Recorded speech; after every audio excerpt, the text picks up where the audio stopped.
Comme vous le savez peut-être, la France a récemment reconnu, il y a quelques jours, son implication dans le massacre de Thiaroye. Le massacre de Thiaroye, pour ceux qui ne le savent pas, c'est le massacre qui a été perpétré contre les tirailleurs sénégalais au lendemain de la Deuxième Guerre mondiale. Comme vous le savez, lorsqu'on parle de la France, un massacre peut en cacher un autre, ou plusieurs d'ailleurs. Je me dis, c'est déjà une bonne chose qu'il reconnaisse, je crois qu'il était temps.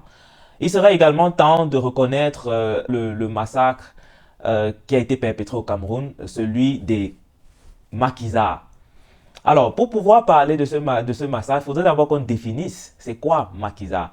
Dans un premier temps, le premier sens du mot maquis ne désigne pas directement la révolution ou la résistance. Le premier sens du mot maquis signifie une forte densité végétale impénétrable. Donc, entendez par là une forêt dense qui est carrément impossible d'accès. Le mot maquis prend le sens de résistance lors de la Deuxième Guerre mondiale. Lors de la Deuxième Guerre mondiale, la France était sous domination allemande. Alors, des patriotes français ont dû se cacher dans des maquis pour résister à cette force étrangère qui était non grata. Donc, prendre le maquis devient maintenant une forme politique, une forme idéologique de revendiquer son intégrité nationale.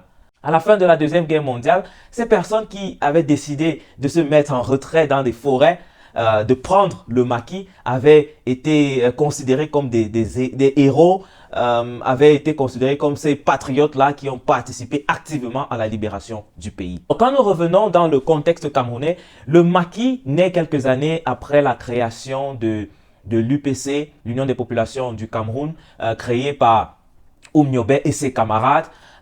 Oumniobé se rend compte, ainsi que ses camarades d'ailleurs, ils se rendent compte que lutter contre le colonialisme français n'est plus possible publiquement. Donc, ils décident de renoncer à cette vie publique et de rentrer dans l'ombre pour mieux déterminer la stratégie de vraie décolonisation du Cameroun. Oumniobé sera rejoint par des camarades de part et d'autre du Cameroun, mais surtout en pays Bassa et en pays Bamileke. Car ces derniers connaissent l'importance, ou du moins connaissaient l'importance d'avoir un Cameroun souverain, réellement souverain, un Cameroun libre, un Cameroun qui n'a de compte à rendre à aucune puissance coloniale. Il y a plusieurs raisons pour lesquelles j'ai décidé de parler de ce sujet. La première raison, c'est parce que le Cameroun, en ce qui concerne les indépendances, est carrément en déphasage avec les autres pays. Dans les autres pays africains, on est fier de compter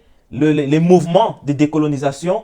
On est fier de compter les héros qui ont participé à la décolonisation effective des pays africains. Mais quand on revient dans le contexte camerounais, des personnes comme Oumniobé, Ernest Ouandié, Félix Moumié sont carrément oubliés. Donc, lorsque je parle de reconnaître les massacres des maquisards, je m'adresse d'abord à l'État camerounais parce que l'État camerounais devrait d'abord reconnaître ce massacre-là afin même qu'il soit en mesure d'exiger à la France de le reconnaître également. Parce que si l'État camerounais ne valorise pas ces héros-là, il sera difficile, à mon avis, pour la France de reconnaître les massacres qui ont été perpétrés contre ces derniers.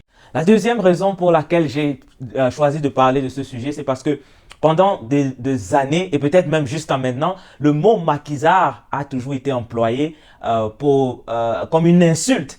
Je me rappelle des histoires que mon papa me racontait. Dans le village, ils étaient taxés d'enfants de maquisards et très lésés, mis à l'écart. Parce que oui, mon grand-père était maquisard, mon grand-père Mengapche Sadrak a été pendant des années secrétaire de l'UPC dans la province de l'Ouest. Et je refuse de dire de mon grand-père qu'il est un terroriste. J'assume d'être petit-fils de maquisard parce que je connais les causes pour lesquelles mon grand-père s'est battu. Je connais la raison pour laquelle il a donné sa vie pour son pays.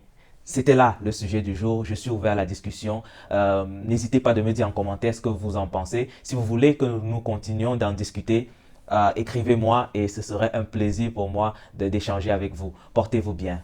Peace.